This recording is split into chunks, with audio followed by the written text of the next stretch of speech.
Hello नमस्कार, मैं संदीप चौधरी आप सभी लोगों का बैंकिंग एकेडमी के YouTube channel study with banking academy में हार्दिक अभिनंदन करता हूं। जैसा कि आज का जो हमारा टॉपिक है वो है अपना क्या भारतीय निर्वाचन आयोग का महत्वपूर्ण फैसला, यानी कि जो इलेक्शन कमिश्नर है या इलेक्शन जो है, ठीक है, निर्वाचन आयोग जो होता है उसके द्वारा यानी कि हाल ही में क्या फैसला लिया गया है उसके बारे में हम लोग जो है वो जानकारी लेंगे। ठीक, सबसे बड़ी चीज़ आपको मैं बता देना चाहता हूँ कि आज मॉर्निंग में एक वीडियो जो है वो मैंने डाला था, जो हाल ही में यानी कि बैंकिंग एकेडमी का जो ऑनलाइन कोर्स शुरू होने वाला है उसके रिगार्डिंग, जिसके अंदर मैंने पूरी इन्फॉर्मेशन आप लोगों को बताई है। वो भी वीडियो का लिंक जो है ऊपर आई बटन पे क्लिक करोगे तो आपको मिल जाएगा, आप उसके बारे में पूरी जानकारी यहाँ से ले सकते हो। इसके साथ में फेसबुक लाइव यानी कि बैंकिंग एकेडमी का जो फेसबुक पेज है वहाँ पे भी लाइव आया था, जिसके अंदर लगभग अगर मैं बात करूँ तो 600 स्टूडेंट जो है यानी कि लाइव मुझसे यानी कि उन्होंने क्या है जो मैंने चीज़ें बताई थी वो उन्होंने सुनी थी, और इसके साथ में काफ़ी बच्चों का रिस्पॉन्स रहा था। उसके लिए आप सभी का दिल से बहुत बहुत धन्यवाद। चलिए बात करते हैं आज के इस महत्वपूर्ण फैसले के ऊपर, या फिर निर्वाचन आयोग द्वारा यानी कि किस तरीके से ये जो है वो संचालित किया गया है। ठीक है, एक तरह से हम कह सकते हैं कि ये बहुत ही अच्छी तरीके से हम इसके बारे में जानेंगे जो एग्ज़ाम के लिए बहुत ज़्यादा महत्वपूर्ण है।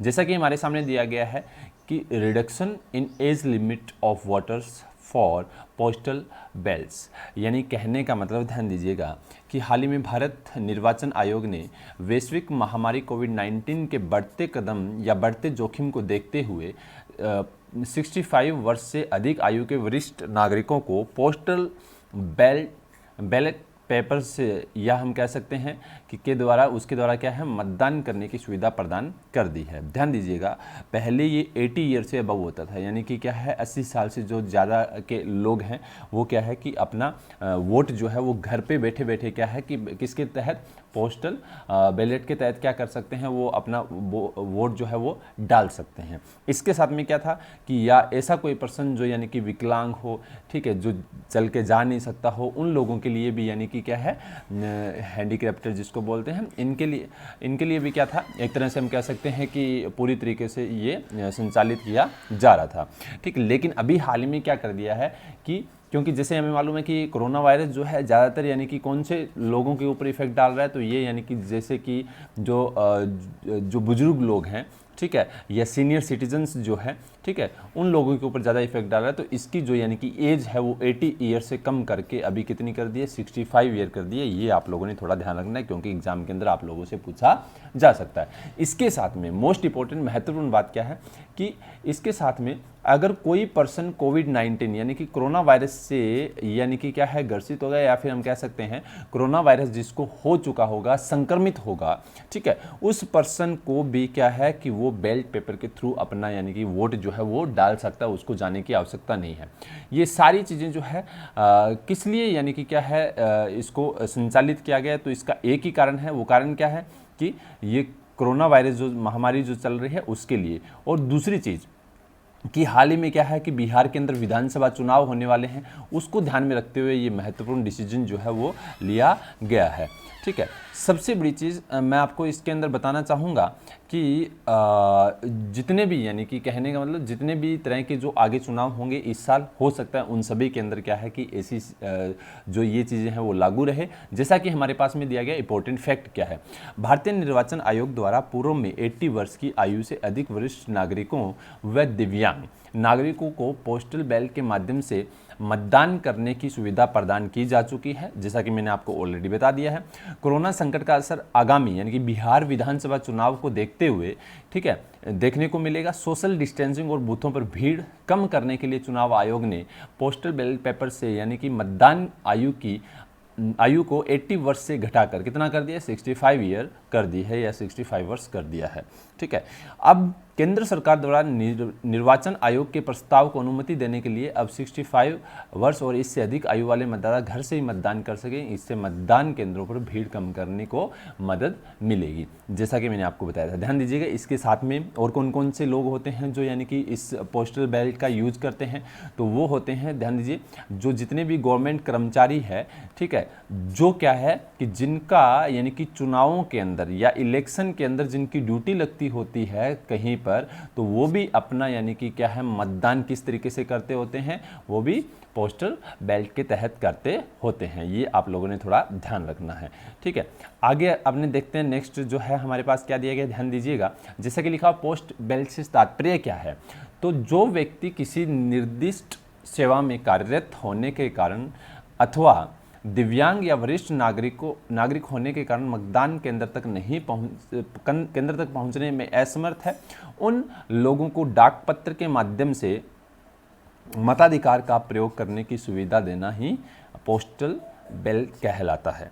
भारत निर्वाचन आयोग यानी कि अनुपस्थित मतदाता की सभी श्रेणियों के मतदाताओं के लिए सरल तथा सहज मताधिकार, ठीक, प्रयोग करने की प्रक्रिया उपलब्ध कराने के लिए प्रतिबद्ध है।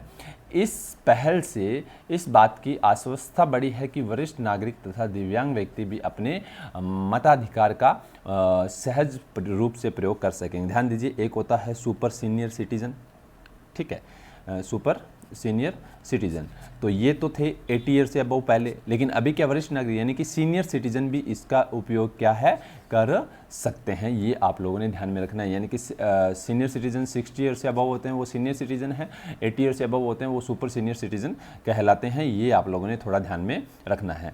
इसके साथ में अगर हम बात करें तो ध्यान दीजिएगा, जैसा कि हमारे पास नेक्स्ट जो दिया गया है कि निर्वाचन आयोग की एक्चुअल में भूमिका क्या होती है, निर्वाचन आयोग जो है वो क्या काम करता है, उसके बारे में हम लोग यहाँ पर जानेंगे, ठीक है। तो देखिए, जैसा कि हमारे सामने दिया गया है कि वर्तमान में भारतीय पंजीकृत मतदाताओं की संख्या 91.5 करोड़ है, 05 करोड़ है, जो वास्तव में गर्व का विषय है। यानी कि क्या है कि इतने मतदाता जो है वो क्या करते हैं, वोट डालते हैं, ठीक है। वर्ष 2019 में हुए आम चुनाव में लगभग 67.4% मतदाताओं ने अपने मताधिकार का प्रयोग किया था। यानी कि 2019 में जो चुनाव हुए थे, आम चुनाव जो हुए थे, ठीक है, उनके अंदर इतने लोगों ने यानी कि वोट डाला था। निर्वाचन आयोग का अपना ध्यान 29.68 करोड़ उन मतदाताओं पर लगाना चाहिए जिन्होंने पंजीकृत होने के बाद भी यानी कि है मत का प्रयोग नहीं किया, यानी कि उसके ऊपर भी ध्यान देने की आवश्यकता है, उन लोगों ने क्यों इसका प्रयोग नहीं किया। राष्ट्रीय चुनाव अध्ययन सर्वेक्षण से पता चला है कि लगभग 10% पंजीकृत मतदाता राजनीति में रुचि की कमी के कारण क्या है मतदान करने से बचते हैं। यानी कि इतने लोग जो है मतदान नहीं करते। लगभग 20 करोड़ मतदाता ऐसे हैं जो मतदान करना चाहते हैं परंतु अनुकूल परिस्थिति न होने के कारण वे मतदान नहीं कर पाते। इसमें घरेलू प्रवासी और अनिवासी भारतीय शामिल है। यानी कि ऐसे लोग जो बाहर रहते हो, किसी दूसरे स्टेट में रहते हो, तो वो लोग अपना क्या है मतदान जो है वो नहीं डाल पाते।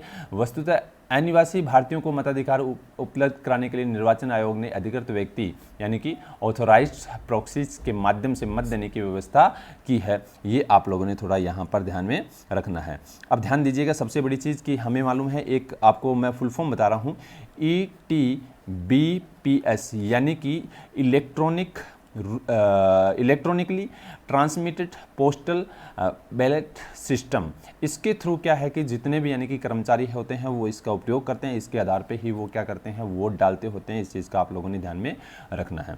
इसके साथ में आगे मैं आपको बताऊं तो आगे क्या हो सकता है, तो जो कोविड-19 है इसके तहत यानी कि जो श्रमिक है दूसरे स्टेट में या फिर उनको क्या है वापस आ चुके हैं, तो हो सकता है कि हाँ बिहार के अंदर इस समय मतदान ज़्यादा हो, क्योंकि काफ़ी बिहार के लोग जो है वो दूसरे स्टेट के अंदर रहते हैं और वो आकर यहाँ पर यानी कि चुनाव के अंदर वोटिंग नहीं कर पाते हैं। उसको भी यानी कि एक तरीके से कह सकते हैं कि ध्यान में जो है वो रखा जाएगा। होप सो कि आगे भी इसके अंदर बहुत सारी चीज़ें जो है वो चेंजेस की जाए, बहुत सारा यानी कि क्या है चीज़ें जो है वो आप लोगों को बताई जाए। सबसे बड़ी चीज़ हम लोगों ने इसके अंदर क्या ध्यान रखना है कि हमारे लिए इंपॉर्टेंट क्या चीज़ें हैं, जैसा कि यहाँ पर दिया गया है कि अभी हाल ही में यानी कि कितने ऐसे यानी कि क्या है कितनी आयु जो है निर्धारित की है पोस्टल बैलेट पेपर के लिए, तो आप लोगों ने याद रखना है 65 ईयर से अबव के जो लोग होंगे वो क्या कर सकते हैं, इसका उपयोग जो है वो कर सकते हैं। ये आप लोगों ने थोड़ा ध्यान में रखना है। इसके साथ में 2-3 चीज़ें मैं आपको बताना चाहूँगा इलेक्शन कमीशन ऑफ इंडिया के बारे में। तो इसके बारे में चलिए जान लेते हैं, इलेक्शन कमीशन ऑफ इंडिया। तो इलेक्शन कमीशन ऑफ इंडिया जो है, ठीक है, इलेक्शन कमीशन ऑफ इंडिया, ठीक है, इसके बारे में हम लोग थोड़ा जान लेते हैं क्योंकि एग्जाम के अंदर हम लोगों से पूछा जा सकता है। सबसे पहले तो हम जानते हैं कि एक्चुअल में इसका फॉर्मेशन कब हुआ था, तो 25 जनवरी 1950 को इसका फाउंडेशन किया गया था, इसको स्थापित किया गया था। ठीक है, और 25 जनवरी को ही क्या बनाया जाता है, तो ध्यान रखना है नेशनल वोटर डे बनाया जाता है। क्या बनाया जाता है, नेशनल वोटर्स डे भी बनाया जाता है, ये आप लोगों ने ध्यान में रखना है। ठीक है, इसका हेडक्वार्टर जो है वो कहाँ है, तो इसका हेडक्वार्टर है दिल्ली। ठीक है, उसके बाद अगर हम बात करें लगभग इसके जो चीफ इलेक्शन कमिश्नर कौन है, चीफ इलेक्शन कमिश्नर जो है वो कौन है, अगर आप लोगों से पूछा जाए तो आप लोगों ने याद रखना है, नाम है उनका सुनील अरोड़ा। क्या नाम है, Sunil Arora, chief election commissioner. और इसके साथ में दो जो है इलेक्शन, एक जो है इलेक्शन कमिश्नर है, दो है इलेक्शन कमिश्नर। इलेक्शन ये है चीफ इलेक्शन कमिश्नर और इलेक्शन कमिश्नर दो है। पहले का नाम है अशोक, ये पूछे जाते हैं क्योंकि हाल ही में चेंज हुए थे, लवासा। क्या नाम है, अशोक लवासा। और दूसरे जो है वो कौन है, तो उनका नाम भी आप लोग लिख लीजिएगा, सुशील चंद्र। सुशील चंद्र जो है इसके क्या है दूसरे इलेक्शन कमिश्नर है। ये आप लोगों ने थोड़ा ध्यान में रखना है क्योंकि हम लोगों से ये जानकारी जो है वो पूछी जा सकती है। होप सो आपको ये सेशन पसंद आया होगा। अपने दोस्तों के साथ इसको भरपूर शेयर करिए और जितने भी वीडियोज है उनका आप एंजॉय करिए। बहुत सारे वीडियोज इसके ऊपर डाले गए हैं जिससे क्या है कि आपको आने वाले एग्जाम के अंदर जितनी भी एग्जाम होगी उनके अंदर आपके लिए करंट अफेयर जो है बहुत ही महत्वपूर्ण है। Thank you so much. अपने दोस्तों के साथ जरूर शेयर करें।